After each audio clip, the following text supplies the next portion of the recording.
Assalamualaikum warahmatullahi wabarakatuh. Assalamualaikum warahmatullahi wabarakatuh. Sudahkah Anda menanam hari ini? Ingat, menanamnya secara organik. Saya Rinoto di Kebumen, Jawa Tengah. Siapa yang diuntungkan ketika kita menerapkan pertanian organik? Dan siapa pula yang diuntungkan ketika kita menerapkan sistem pertanian konvensional? Oke, kita akan cek.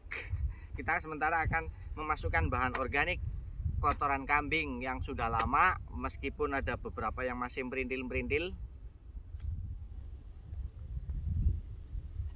tapi sudah bercampur dengan yang hancur.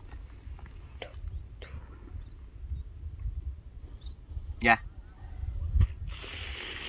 tapi tidak kita akan sebarkan. Kalau kita sebar susah, mending kita letakkan di sini saja, di pinggir. Besok kalau di traktor dibajak, dia akan ke tengah.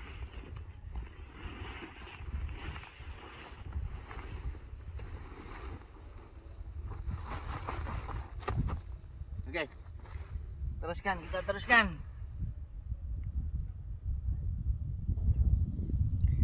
Jadi, sadarkah kita, mendekat boleh, yang diuntungkan ketika kita menerapkan pertanian organik adalah yang terutama kita ya, kita, keluarga kita, tetangga kita, kemudian mungkin ada peternak di sekeliling kita. Kenapa? Karena kita memanfaatkan limbah pertanian, limbah peternakan, dan limbah lingkungan.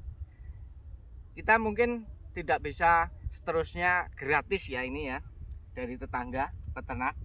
Tetapi kadang kita juga memberikan sedikit dari hasil panen kita kepada mereka yang mempunyai ini, dan mereka belum mau memanfaatkannya, maka kita yang memanfaatkan. Itu imbal baliknya.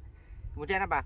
Lingkungan, kita biasanya membakar sampah, limbah-limbah lingkungan dibiarkan menumpuk bau, itu mengganggu mereka. Tetapi ketika kita manfaatkan sebagai pupuk untuk pertanian organik, mereka sudah terbantu. Lingkungan bisa bersih, tidak menimbulkan pencemaran udara ketika dibakar, tidak menimbulkan bau busuk ketika ditumpuk saja, melainkan dikomposkan. Yang ketiga, siapa yang diuntungkan lagi? Kita mendapat makanan yang sehat. Keluarga kita juga mendapatkan makanan yang sehat. Dengan aktivitas berorganik, maka kita mengeluarkan tenaga, karena kita mengeluarkan effort yang banyak ya, untuk membawa tadi seperti ini, misalnya dari rumah ke sini juga membutuhkan tenaga, kita berkeringat, otomatis kita sehat. Itu 3 keuntungan ketika kita menerapkan pola pertanian organik. Sebaliknya, kalau kita menerapkan pola pertanian konvensional, siapa yang paling diuntungkan? Korporasi itu apa? Perusahaan-perusahaan penyedia pupuk dan perusahaan-perusahaan penyedia obat-obatan. Mohon maaf, ini kenyataan ya.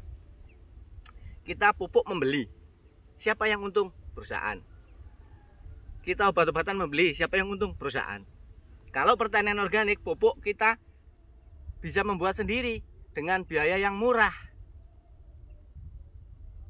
Kalau kita konvensional, obat-obatan membeli. Tapi kalau organik, kita bisa membuat obat-obatan sendiri. Bahkan nanti setelah semuanya menerapkan pertanian organik, kemudian sistemnya sudah tumpang sari, obat-obatan itu minim sekali, karena hama di alam ini sudah mereka saling mengontrol satu sama lain. Ada predator. Kerugiannya ketika kita semprot dengan obat kimia, predatornya juga mati. Padahal sementara pertumbuhan hama dan predator itu lebih cepat hama daripada predator. Ketika semuanya mati, yang tumbuh dulu hama, ya udah hamanya bebas berkeliaran. Kita ketergantungan, akhirnya beli obat lagi. Siapa yang diuntungkan? Katanya kalau pertanian organik itu mahal. Mahal di mananya? Kita justru membantu tetangga untuk, misalnya kita nggak mampu bawa ini sendiri ya, kita membantu tetangga, mereka yang bekerja.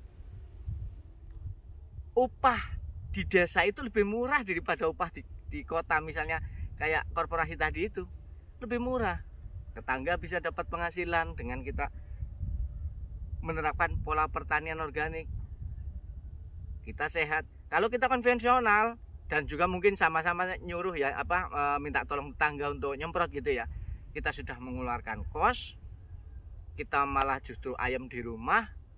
Tetangga yang nyemprot misalnya terkontaminasi karena mereka nggak mau pakai masker, nggak mau pakai pengaman, nyemprot salah arah angin masuk ke hirup kita, sudah rugi kesehatan. Kita di rumah ayam, kita juga rugi kesehatan. Beda dengan organik.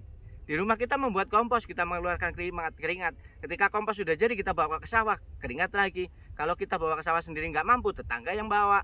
Efek membawa kompos beda dengan efek menyemprotkan obat. Itu. Mohon maaf bagi teman-teman yang berseberangan dengan saya, yang tidak sesuai atau tidak cocok dengan saya, mohon maaf. Ini cuma mengeluarkan unek-unek, mengeluarkan isi hati selama kita melakukan pertanian organik ini. Kita nggak lebar, nggak banyak sawahnya, cuma ada beberapa aja, itu pun sempit-sempit. Nah itu mereka yang punya sawah banyak katanya, oh habis tenaganya banyak kalau gini.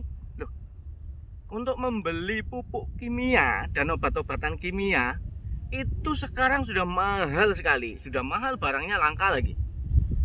Uang yang untuk membeli itu kenapa tidak kita berikan kepada tetangga kita untuk membawa bahan organik, untuk mencabut rumput di sawah, rumput daripada disemprot. Yang untung siapa kalau rumput-rumput di sawah ini, gulma di sawah ini disemprot? Ya korporasi kembali lagi.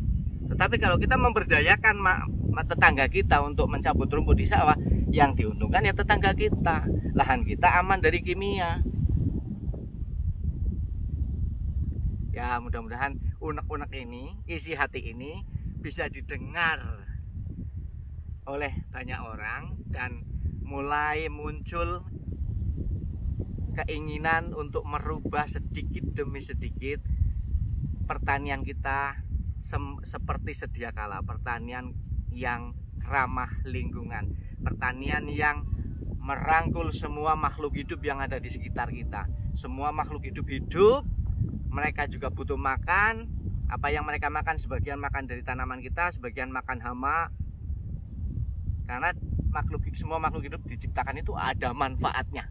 Ada manfaatnya. Makhluk hidup sekecil apapun yang diciptakan oleh Allah Subhanahu wa taala itu ada manfaatnya, dan semua membawa manfaat kepada kita. Ketika kita menerapkan pertanian konvensional, maka sebagian makhluk hidup ada yang terefek, ada yang sampai mati. Oke, sedikit saja unek-unek dan isi hati, mudah-mudahan bisa diterima. Terima kasih sudah nonton, semoga ada manfaatnya. Kembali lagi, sudahkah Anda menanam hari ini? Ingat, menanamnya secara organik. Assalamualaikum warahmatullahi wabarakatuh. Assalamualaikum warahmatullahi wabarakatuh.